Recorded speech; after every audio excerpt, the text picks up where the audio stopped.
to J&F Adventures here at EP Tom Sawyer State Park. Today we're going to be exploring sinkholes in the park. We're going to be looking at different features and what makes this kind of karst, and we'll explain how everything kind of ties in. Today we're here with fellow interpreter Nick Price, and he's going to kind of start off and explain here some of what this feature means. Yeah, Emma, thanks for having me today. My name is Nick Price. We are standing in front of a large limestone outcropping. An outcropping is where you see stone exposed to the air.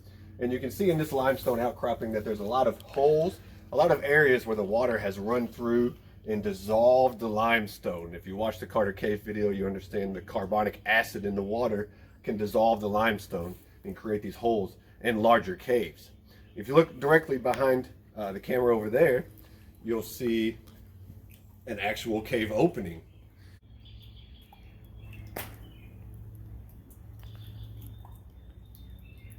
And here I am above the cave entrance. Directly next to me is a blockier limestone which contains a bit more sand than the section we saw down below. The cave is actually formed within that section that we saw down below.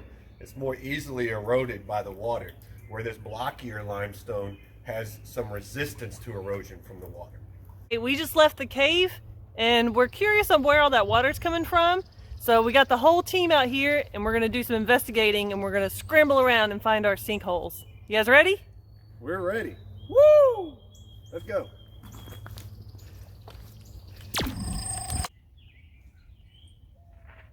Clinton, where'd you go? I'm down here. Oh, Yeah. all the way down there. Yep. I'm actually at one of the highest elevations here at EP Tom Sawyer State Park. And this is one of our biggest sinkholes here on the park. Now, if you ever wondered how a sinkhole forms, I'm going to show you some pictures here in a second. It's going to show you exactly how sinkholes form. Now, we're going to mark this on our map here. We're going to connect the dots on each little sinkhole we find and see where it exactly leads to. It might lead to somewhere we already know. Let's go find out, Mallard.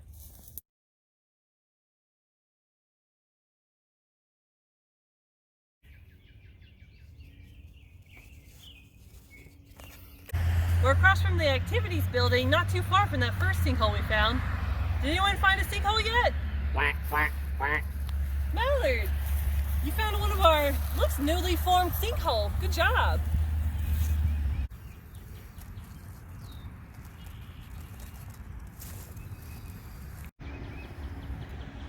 One over here. All right.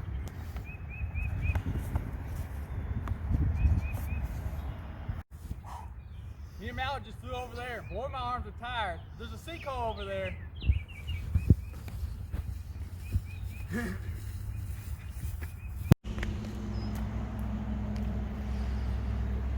Hello there. We're at another sinkhole here at EP Tom Sawyer State Park, just right across from the tennis courts.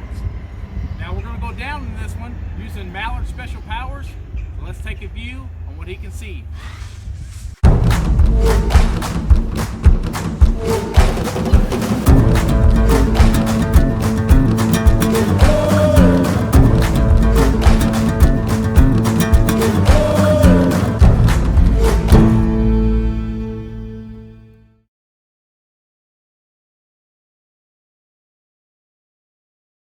Traveling further south on our route through the park, we've stumbled across another sinkhole.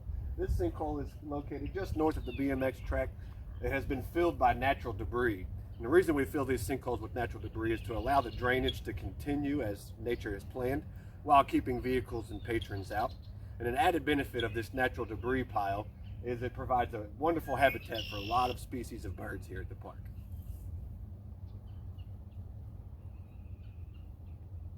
Mallard, we don't have time to be riding on the Derby City BMX track. Oh, this is a sinkhole. Well, it seems like we're heading on a more southern pattern and lower elevation. Let's take a look at that map and see where all we're leading to.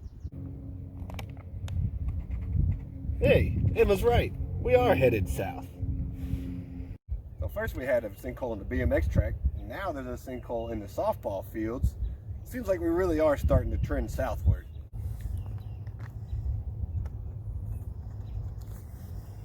Now we're here in one of our most recent sinkholes that has formed in this past year. Now we're We're still in the same theme of coming down southward, so I think we're at a lower elevation still. Now, we have a picture here of how this used to look before we filled it in, so we're going to flip to that and let y'all see how deep this was before we filled it in.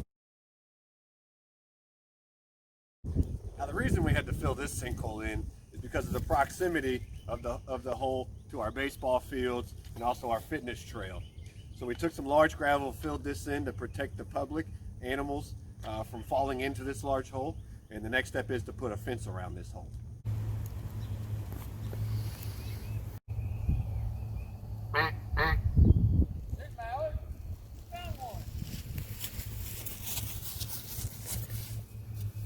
Looks like this sinkhole has been covered with natural debris. All right, so we've seen a lot of sinkholes so far today, and all of this is in the effort to try to find where our water is coming from and where the water is going. So one of the best ways we can do that is let's connect the dots on these sinkholes from where we started our journey through the park here today. And let's see if we can make some sense where our next location may be that we can find some water. So we're trending definitely south. I think we'd have a good opportunity to maybe find some water further south here. Let's go see if we can find it. Now, after we connected all the dots of the different sinkholes that we've seen earlier today, we found this underground stream. Now, all those sinkholes that we've seen today, we're going to connect with all that water and come flowing straight through this stream. Now, we're going to go farther on downstream and see if we can't find some springs that maybe lead out from this water. So let's go find out. So we've located our underground stream system, which daylights and then re-enters into the groundwater system approximately in this location. So if we trace our last sinkhole to our underground stream location, you can see that we've headed off in a westerly direction. So that makes us curious if we were to find any more daylighted streams along the creek edge.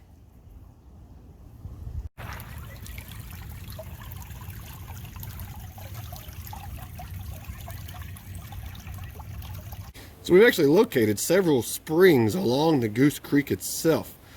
The approximate locations of these springs are here, here, and in here. If we trace our underground stream system that we found down to our springs, we can clearly see that our underground stream system has gone from a southward direction off to a westward direction as it makes its way towards the creek. Thank you all for watching another episode of J&F Adventures with us.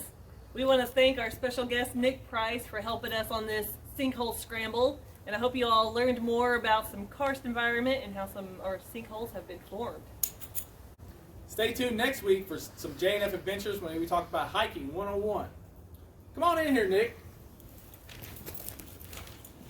Thanks for having me out, J&F. I really appreciate the time to explore the sinkholes on the Sinkhole Scramble. I hope you guys had as good time as I had. We'll see you next week.